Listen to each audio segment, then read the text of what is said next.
उत्तर प्रदेश में तीसरे चरण का मतदान होने जा रहा है और ऐसे में क्या समाजवादी पार्टी और बीजेपी के बीच में कांटे का मुकाबला है। यादवलैंड में इस बार वोटिंग होने के लिए जा रही है। हमारे साथ समाजवादी पार्टी के नेता तेज प्रताप जी हैं और मैनपुरी के पूर्व सांसद हैं। किस तरीके से इस चरण के मतदान को आप देख रहे हैं? फर्स्ट और सेकंड फेज के बाद में तीसरा चरण बहुत इंपॉर्टेंट है और समाजवादी पार्टी 8-10 जिले ऐसे हैं जहां हमेशा पार्टी मजबूत रही और दो फेजेस के जो रुझान आ रहे हैं, जो खबरें आ रही हैं लोगों की, बहुत पॉजिटिव है और लोगों में ये भावना, ये विश्वास पैदा हो गया है कि सरकार समाजवादी पार्टी की बनने जा रही है। और थर्ड फेज में मैं समझता हूँ बड़ी तादाद में लोग वोट करने निकलेंगे बदलाव के लिए और मैक्सिमम सीट से समाजवादी पार्टी जीत के आएगी। इस तरह की बातें भी आपके द्वारा कही गई हैं कि मैनपुरी के करहल में और कई बूथों पर जो है सीआरपीएफ और पुलिस की तैनाती कर दी गई है, जिसके चलते मतदाता अपने घरों से बाहर नहीं निकल पा रहे हैं। प्रशासन पूरी तरीके से समाजवादी पार्टी जीत न पाए उसके लिए पूरा प्रयास कर रहा है। प्रशासन का पूरा दुरुपयोग किया जा रहा है। लोगों के घरों में पुलिस भेजी जा रही है। जो एक्टिव कार्यकर्ता हैं, जिनके ऊपर कोई केस नहीं है, कोई क्रिमिनल रिकॉर्ड नहीं है, उनके यहाँ जा जाके कहा जा रहा है कि आप रात में आके थाने में बैठिए। तो इस तरह का जो काम प्रशासन के द्वारा दबाने का काम किया जा रहा है, मैं समझता हूँ बहुत ही निंदनीय है। और कितना ही प्रयास बीजेपी कर ले, लेकिन जनता जब वोट करने उतरेगी और जनता जब बदलाव के लिए वोट करेगी तो निश्चित तौर पर बदलाव होगा। सबसे बड़ी बात यह कि चुनाव जो है वो हिजाब, माफिया और तमाम ऐसे मुद्दों पर डाइवर्ट हुआ है। तो आपका कन्वे किस तरीके से रहा पूरे इस पीरियड में?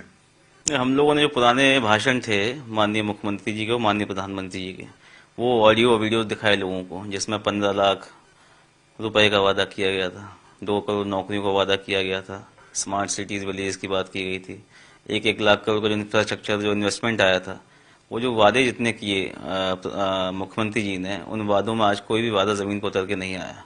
तो उन चीज़ों को हम लोग जनता के बीच में लेके जा रहे हैं, जहाँ बेरोजगारी आज चरम सीमा पर है, महंगाई बढ़े जा रही है, सिलेंडर के दाम, पेट्रोल डीजल के दाम और कई चीज़ें ऐसी हैं जनता के सीधे सीधे मुद्दे हैं। उन मुद्दों को लेके हम लोग जनता के बीच में जा रहे हैं और जनता भी इस बात को समझ रही है कि 5-6 साल से 5 साल प्रदेश में और 7-8 साल सेंटर से जो लगातार जुमले दिए जा रहे हैं, अब उसका कोई अंत नहीं है और लोग अब बदलाव चाह रहे हैं।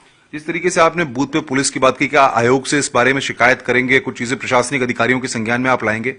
बिल्कुल शिकायत की भी गई है और बीजेपी के जो नेता हैं यहाँ पर खुलेआम शराब और पैसा बांट रहे हैं। पुलिस उनका सहयोग कर रही है।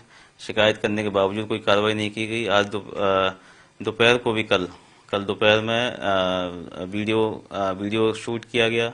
भाजपा के 2 नेता पकड़े गए, गाड़ी में शराब मिली, गांव में बांट रहे थे। उसकी शिकायत पुलिस से की गई, लेकिन कोई कार्रवाई उसमें नहीं की गई।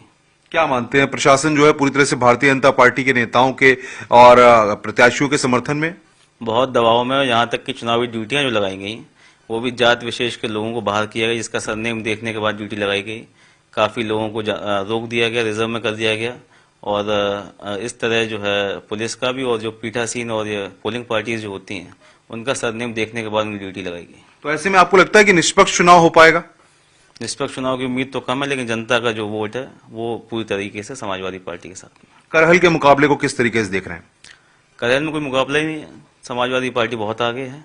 भाजपा को प्रत्याशी नहीं मिल रहा था, जबरदस्ती केंद्रीय मंत्री को भेजा गया यहाँ पर, जिनका कोई कनेक्ट यहाँ से नहीं है और चुनाव लड़ने की बजाय डे 1 से एक्विजिशन करना शुरू कर दिया।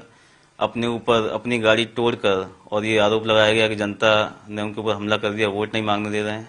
तमाम इस तरह के आरोप लगाकर वो जनता की सिंपैथी गेन करना चाह रहे हैं, लेकिन जनता जान रही है उनका ये जो भी ये कर रहे हैं, षड्यंत्र रचने का प्रयास कर रहे हैं, सब लोग समझ चुके थे और कहीं कोई पब्लिक जो उनके साथ में कोई किसी तरह का जो बहुमत नहीं है। क्या मानते हैं, जिस तरीके से ये कहा गया अमित शाह के द्वारा कि अखिलेश यादव शुरुआत में कह रहे थे कि करहल में सिर्फ पर्चा भरने के लिए आऊंगा, प्रचार करने के लिए नहीं आऊंगा, फिर भी समाजवादी पार्टी को ताकत झोंकनी पड़ी उस सीट पर? हर चुनाव में एक रैली करते हैं, चुनाव में भी एक रैली की, कहीं कोई स्पेशल एफर्ट नहीं किया गया। सभी विधानसभाओं में गए। नेताजी का चूंकि क्षेत्र है, नेताजी अस्वस्थ होने की वजह से ज्यादा रैलियां नहीं कर सकते, तो उनकी जगह अखिलेश जी ने आगे रैलियां की। और ताकत झोंकने की बात तो एक प्रधानमंत्री जी को छोड़कर कोई नेता भाजपा का ऐसा नहीं है जो एक विधानसभा में 4-4 बार ना जा रहा हो। गृह मंत्री, रक्षा मंत्री, कैबिनेट मिनिस्टर्स, उनके राष्ट्रीय अध्यक्ष, तमाम हेलीकॉप्टर घूम रहे हैं हवा में। जनता नीचे दिख नहीं रही है, खाली सभाओं में हेलीकॉप्टर लैंड कर रहे हैं, कोई सुनने उनको नहीं आ रहा है। 200-400 लोग केवल हेलीकॉप्टर देखने की वजह से वहां खड़े हो जाते हैं। तो ये स्थिति आज भाजपा की है। जनता ने पूरी तरह से उनको नकार दिया है। क्या माना जाए, योगी आदित्यनाथ अखिलेश यादव पर लगातार हमले कर रहे हैं। वो कह रहे हैं कि गुंडा राज और तमाम मसलों को लेकर के कह रहे हैं कि जनता को बार बार वो तस्वीर याद दिला रहे हैं जो 2017 से पहले थी। तस्वीर की बात करें तो हाथरस की तस्वीर लोगों के अभी तक दिमाग में अभी बनी हुई है। उन्नाव में क्या हुआ, शाहजहांपुर में क्या हुआ, लखीमपुर खीरी में 6 लोगों को कुचल दिया गया, उनको बेल भी दे दी गई। तो तमाम ऐसे मुद्दे हैं जो इस समय लोगों के जहन में हैं, लोग उसको याद कर रहे हैं। और इस सरकार में जितना अन्याय किया गया, जितना भ्रष्टाचार इस सरकार में हुआ, सारी सीमाएं लांघ गई। बिना पैसे दिए कोई काम इस सरकार में नहीं किया गया। और गुंडे माओवादी जो भाग के, जिसका दावा कर रहे हैं कि भाग के उत्तर प्रदेश छोड़ दिया है, उन सभी ने भाजपा ज्वाइन कर लिया, माननीय बने हुए भाजपा के आज। और कहीं न उनको बुलडोजर चला, न कोई कार्रवाई की गई। जो सत्ता के संरक्षण में, सत्ता के प्रिय जो माफिया हैं, वो आज मजे में उत्तर प्रदेश में रह रहे हैं। नहीं तो जातिगत समीकरण हावी रहने वाले हैं, विकास की सोच हावी रहने वाली है, क्या लगता है तेज प्रताप को? देखिए, बदलाव के लिए जनता वोट देने जा रही है। और जो 5 साल से लोग जो वादे करते आए, कोई काम इन्होंने किया नहीं। नफरत की राजनीति की, लोगों को लड़ाने का, बढ़ाने का जो प्रयास किया, अब जनता उससे ऊब चुकी है और इस बार पूरे विकास और बदलाव के लिए वोट देने जा रही है। तो जनता जो है विकास और बदलाव के लिए वोट देने जा रही है, ये तेज प्रताप कह रहे हैं। लेकिन उन्होंने गंभीर आरोप भी लगाया है कि कई बूथों पर सीआरपीएफ और पुलिस बल की तैनाती की गई है और लोगों के घरों के बाहर भी भारी संख्या में पुलिस बल तैनात किया गया है। इसके चलते लोग घरों से निकलकर मतदान केंद्रों तक न आ पाए और प्रशासनिक अधिकारियों पर भी गंभीर आरोप लगाए गए हैं। कैमरामैन उपेंद्र राय के साथ अनुपम मिश्रा, न्यूज 18 इटावा।